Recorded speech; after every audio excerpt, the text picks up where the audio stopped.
আজি মই আপোনালোকক কবলৈ আগবাঢ়িছো আইতাৰ মুখেৰে শুনা এটা ঘটনাৰ বিষয়ে। হেয়া আছিল 1950 চনৰ ঘটনা।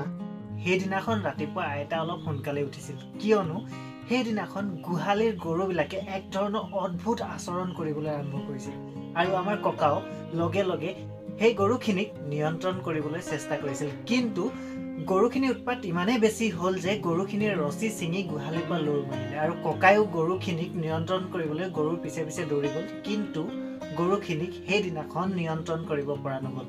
আৰু আমাৰ গাঁৱৰ বাকীসকল মানুহৰ ঘৰৰ গোহালিৰো একেই অৱস্থা, গোহালিত এটাও গৰু নাছিল আৰু ককাৰ নিচিনা ককাৰ সমবয়সীয়াবিলাকে চাই ৰৈছিল মাত্ৰ সেই দৌৰি যোৱা গৰুবিলাক।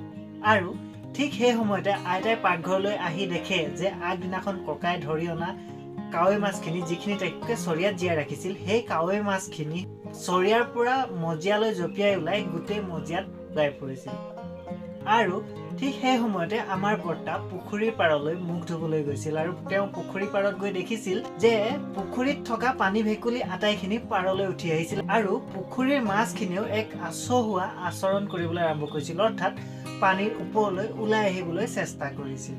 ঠিক সেই ঘটনাৰ প্ৰায় 2 ঘণ্টামানৰ পিছতে সংঘটিত হৈছিল 1950 চনৰ বৰ ভূমিকম্প। আৰু এই বৰ ভূমিকম্প ইমানেই তীব্ৰতৰ আছিল যে ব্ৰহ্মপুত্ৰৰ তলিভাগ ওপৰলৈ উঠি আহিছিল আৰু তেতিয়াৰ পৰাই ব্ৰহ্মপুত্ৰৰ তলিভাগ বাম হৈ পৰিছিল। যোৱা 6 ফেব্ৰুৱাৰী তুৰ্কী আৰু চিৰিয়াত হোৱা 7.8 ৰিক্টাৰ স্কেলৰ বিধ্বংসী ভূমিকম্পৰ ধ্বংসলীলাৰ বাতৰি দেখাৰে পাছত আইতাই কোৱা সেই কথাষাৰ মনত পৰি গ'ল। প্ৰাকৃতিক দুৰ্যোগৰ প্ৰায়বোৰৰে আগজাননী বৰ্তমান বিজ্ঞানে দিবলৈ সক্ষম, কিন্তু ভূমিকম্পৰ আগজাননী দিব পৰা কোনো যন্ত্ৰ বৰ্তমানেও বিজ্ঞানে আৱিষ্কাৰ কৰিবলৈ সক্ষম হোৱা নাই। কিন্তু পুৰণি কালত মানে সৌ সিদিনালৈকে আমাৰ ককা আইতাহঁতে জীৱ-জন্তুৰ গতি প্ৰকৃতি দেখিয়ে ক'ব পাৰিছিল যে ভূমিকম্প আহিব নে আন কিবা। ভাবিলেই আচৰিত লাগে, নহয়নে বাৰু? গতিকে আহকচোন আজি আমি আলোচনা কৰোঁ প্ৰকৃততে জীৱ-জন্তুৱে এই সম্পৰ্কে পূৰ্ব অনুমান কৰিব পাৰে নে নোৱাৰে, এই সম্পৰ্কে বিজ্ঞানে কি কয়। স্বাগতম জনাইছোঁ এম কভাৰেজ ইউটিউব চেনেললৈ।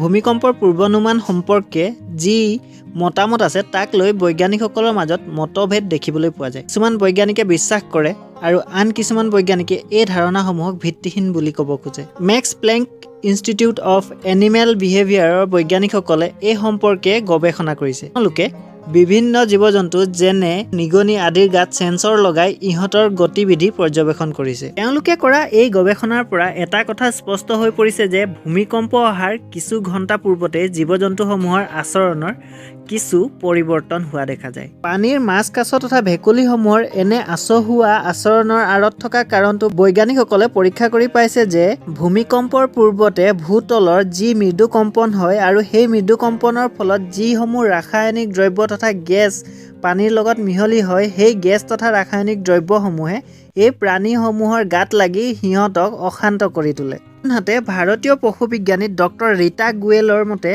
মানুহতকৈ জীৱ-জন্তুৰ শ্ৰৱণ শক্তি বা হিয়াৰিং পাৱাৰ অতিপাত বেছি। সেয়েহে ভূগৰ্ভত হোৱা মৃদুৰ পৰা মৃদু শব্দ সিহঁতে পূৰ্বতে অনুমান কৰি ল'ব পাৰে বা শুনিব পাৰে। আনহাতে ভূগৰ্ভত থকা প্ৰাণী যেনে সাপ, এন্দুৰ আদিৰ দেহ বা ছাল সিহঁতৰ মাটিত লাগি থাকে আৰু সিহঁতে ভূগৰ্ভত আৰম্ভ হোৱা মৃদুৰ পৰা মৃদু কম্পন পূৰ্বতে অনুমান কৰি সিহঁতবিলাক গাঁতৰ পৰা ওলাই আহি নিৰাপদ স্থানলৈ গতি কৰিবলৈ চেষ্টা কৰে।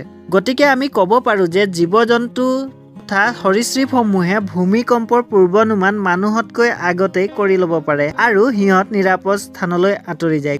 গতিকে আমি আধুনিক মানুহে প্ৰকৃতিৰ পৰা নিজকে বিচ্ছিন্ন নকৰি প্ৰকৃতিৰ ব্যৱস্থা মতে চলিবলৈ চেষ্টা কৰিলে এই প্ৰাকৃতিক দুৰ্যোগসমূহৰ পৰা কিছু পৰিমাণে হ'লেও আমি হাত সাৰিব পাৰিম বুলি আশা কৰিব পাৰি। গতিকে ভিউৱাৰ্ছ, ভিডিঅ'টো শেষলৈকে চাই থকাৰ বাবে আপোনালৈ অশেষ ধন্যবাদ। আৰু আপোনালোকৰ বাবে এটা ভাল খবৰ যে আমাৰ এম কভাৰেজ ইউটিউব চেনেলৰ পৰিয়াল 100 জন অতিক্ৰম কৰিছে। গতিকে সকলো লোককে স্বাগতম আৰু এনেদৰে আগলৈ ছাপোৰ্ট কৰি যাব বুলি আশা থাকিল। ধন্যবাদ।